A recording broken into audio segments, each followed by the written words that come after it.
கடந்த 4 வருஷத்துக்கு அப்புறம் இந்திய பங்குச்சந்தை 4% நியரஸ்ட் வந்து நிஃப்டி 50 வந்து கம்ப்ளீட் ஆயிருக்கு. ஸோ 2 ரீசன் தான், ஃபண்டமெண்டல் மட்டும் தான். ஸோ டெக்னிக்கலி மார்க்கெட் நம்மளுக்கு ஆல்ரெடி கன்ஃபர்மேஷன் கொடுத்தது, பட் ஃபண்டமெண்டலி நம்ம பேஸ் பண்ணுற அளவுக்கு ஒரு ஸ்ட்ராங்கான கன்ஃபர்மேஷன் கிடைக்கலனால நம்ம ட்ரேடை வந்து ஃப்ரைடேவே வந்து ஹோல்டு பண்ணியிருந்தோம் மட்டும்தான். ஸோ இந்த பாயிண்ட்ஸ் வந்து நம்மளால் கேப்சர் பண்ணியிருக்க முடியும்.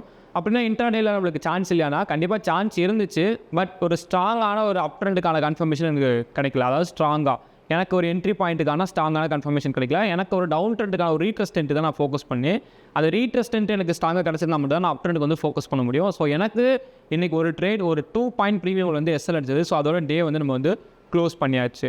ஆனால் ஃபண்டமெண்டலை பொறுத்தளவுக்கு இந்தியா பாகிஸ்தான் வார் எண்ட் ஆயிருக்கு. இது ஒரு ஃபண்டமெண்டல். மார்னிங் நம்மளுக்கு 450 பாயிண்ட்ஸ் வந்து பாசிட்டிவ் வந்து க்ளோஸ் ஆச்சு. ஸோ அரௌண்ட் பார்த்தீங்கன்னா ஒரு 600 போய்ட்டு ஒரு செல்லிங் 24,600 போய்ட்டு ஒரு செல்லிங் கிடைக்கிறதுக்கு பாசிபிலிட்டிஸ் இருக்குன்னு தான் எதிர்பார்த்தோம். பட் 12-15 அகெயின் பார்த்தீங்கன்னா சைனா யூஎஸோட வார் டேரிஃப் வந்து டிக்ரீஸ் ஆச்சு. அதாவது 145 இருந்தது, 30% வந்து டிக்ரீஸ் பண்ணாங்க. சடனாக ஒரு 5 மினிட்ஸ் கேண்டில் 100 பாயிண்ட்ஸ் அப்போ வந்து மூவ் ஆச்சு. ஸோ அதில் அகெயின் பார்த்தீங்கன்னா ஒரு 300 பாயிண்ட்ஸ் வந்து நிஃப்டி வந்து பாசிட்டிவாக வந்து க்ளோஸ் ஆச்சு. ஸோ இப்படி ஃபண்டமெண்டலாக மார்க்கெட் மூவ் ஆகிறப்ப டெக்னிக்கலி ஸ்ட்ராங்கான ஒரு கன்ஃபர்மேஷன் இல்லாதனால நம்மளோட ட்ரேடே இன்றைக்கி வந்து அவாய்ட் பண்ணியிருக்கோம். ஸோ இன்றைக்கி மூவ் ஆன 4% எனக்கு வேஸ்ட். அதாவது என்னோட ஸ்ட்ராட்டஜியில் எனக்கு ஒரு கிளியரான ஒரு ஐடியா வந்து கிடைக்கல இன்ட்ராடேக்கு. பட் ஷார்ட் டேமுக்கு நிஃப்டி நான் ஆல்ரெடி சொல்லியிருந்ததா 24,800 one of the crucial level resistance அப்படின்னு. பட் அதையும் எனக்கு பிரேக் பண்ணியிருக்கு. அப்போ ஃபண்டமெண்டல் எவ்வளோ ஸ்ட்ராங்காக இருந்திருக்குன்னு பாருங்கள். இப்போ 2 ஸ்டே நிஃப்டி 50 டெக்னிக்கலி அனலைஸ் பண்ணுறப்ப ஒரு சின்ன கன்ஃபர்மேஷன்லாம் கிடச்சிருக்கு. பட் ஒரு ரீட்ரஸ்க்காண்டி தான் நான் வெயிட் பண்ணுறேன் லாங் டேமுக்கு. ஸோ இங்கேருந்து நான் நெக்ஸ்ட்டு அப் ட்ரெண்டுக்கு ஃபோக்கஸ் பண்ணுறப்ப 25,250 இந்த ரேஞ்ச் இருக்குல்ல, இந்த ரேஞ்சுக்கு வரையும் ஃபோக்கஸ் பண்ணுறேன். நாளைக்கு நான் எதிர்பார்க்குறது நியூட்ரல் ஆர் கேப் டவுன். நல்லா தெரிஞ்சுக்கோங்க, neutral or gap down. So என்னோட ட்ரேடிங் ஐடியா எஸ்டர்டே, அதாவது நான் ப்ரீவியஸ் அனலைஸ் பண்ணியிருந்தப்போ எனக்கு இங்கேருந்து 600 வரைக்கும் நான் ஃபோக்கஸ் பண்ணேன். பட் எனக்கு அங்கேயே வந்து கன்ஃபர்மேஷனில் 600 போய்ட்டு ரீச் ஆகிடுச்சு. இங்கேருந்து செல் என்ட்ரி தான் ஃபோக்கஸ் பண்ணேன். பட் செல் என்ட்ரி எனக்கு ஸ்ட்ராங்காக கிடைக்கல. ஸ்டில் எனக்கு ஃபுல்லாக பை. சரி 800 ஒரு செல் என்ட்ரி கிடைக்குமான்னு பார்த்தேன். அங்கேயும் நம்மளுக்கு ஸ்ட்ராங்காக வந்து கிடைக்கவே இல்லை. ஸ்டில் நம்மளுக்கு 920 போய்ட்டு நிஃப்டி வந்து க்ளோஸ் ஆகிருக்கு. நாளைக்கு நியூட்ரலில் ஓப்பன் ஆகுது அப்படின்னா 700க்குள்ளே நிஃப்டி வந்து ஒரு சப்போர்ட் எடுக்கணும். எங்கே 700க்குள்ளே 600 to 683 to 700 இந்த ரேஞ்சுக்குள்ளே நிஃப்டி வந்து சப்போர்ட் எடுத்துச்சு அப்படின்னா நெக்ஸ்ட் நம்ம எக்ஸ்பெக்ட் பண்ண வேண்டிய லெவல் வந்து பார்த்திங்கன்னா 25,250 இந்த ரேஞ்ச் வரைக்கும் ஒரு அப் ட்ரெண்ட் டார்கெட் வந்து ஃபோக்கஸ் பண்ணலாம்.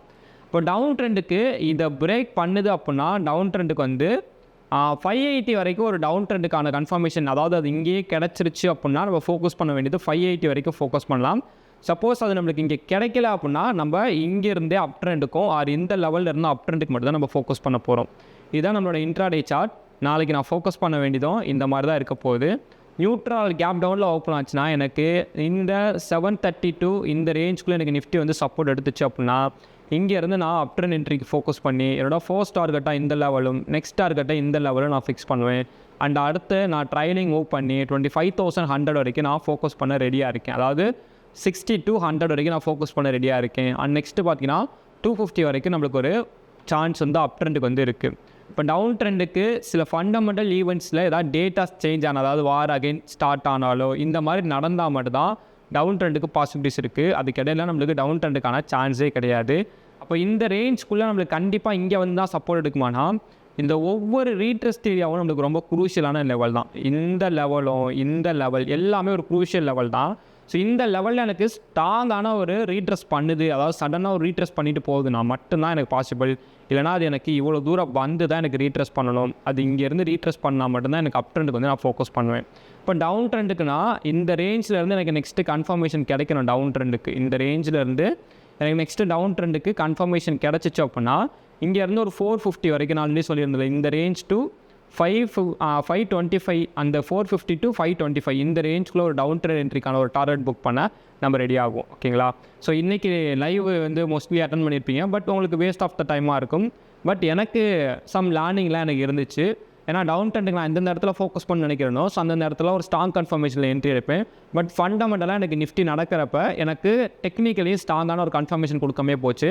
எனக்கு என்னோடய ஸ்ட்ராட்டஜியில் இன்னும் மோர் கான்ஃபிடன்ஸ் வந்து பில்ட் பண்ணிச்சு today. So I am satisfied. But என்னன்னா என்ட்ரி வந்து ஒரு அப் ட்ரெண்ட் என்ட்ரி ஒன்று ஃபோக்கஸ் பண்ணேன். பட் அது ஃபெயிலியர் ஆகிடுச்சு. ஒரு 5 to 10 பாயிண்ட்ஸ் மட்டும் ஒரு கன்ஃபர்மேஷன் கொடுத்துருந்துச்சு அப்படின்னா சூப்பர் என்ட்ரி. அதுவும் எப்போனா கரெக்டாக அந்த சைனாவோட டாரிஃப் இம்ப்ளிமெண்டேஷன், அதாவது இந்த ரெடியூஸ் வர்றதுக்கு முன்னாடி நான் ஃபோக்கஸ் பண்ணது வந்துருந்துச்சுன்னா அந்த ஒரு கேண்டில் எனக்கு கண்டிப்பாக பிடிச்சிருந்திருப்பேன். ஸோ அங்கேயே எனக்கு அது ஃபெயிலியர் ஆனதோட, ஸோ அதனால் அதுக்கு அடுத்த அப்ட்ரெண்ட் எந்த என்ட்ரியுமே நம்மளுக்கு வந்து கிளியராக வந்து கிடைக்கவே இல்லை. ஸோ இதான் வந்து டுடே வந்து நிஃப்டி 50 வந்து நடந்தது. ஸோ டுமாரோ நிஃப்டி 50 நம்ம ரொம்ப பர்ஃபெக்டாக அனலைஸ் பண்ணியிருக்கோம். ஸோ நாளைக்கோட லைவில் வந்து ஜாயின் பண்ணுங்கள். மேபி நாளைக்கு ஒரு பெட்டர் மூவ்மெண்ட்டில் பெட்டர் என்ட்ரி கிடைக்கிறதுக்கான சான்சஸ் நிறையவே இருக்குது. ஐ எம் நாட் ஏ செமிஜிஸ்ட் advisor. This video fully education purpose only. Okay, thanks for வாட்சிங். தேங்க்யூ.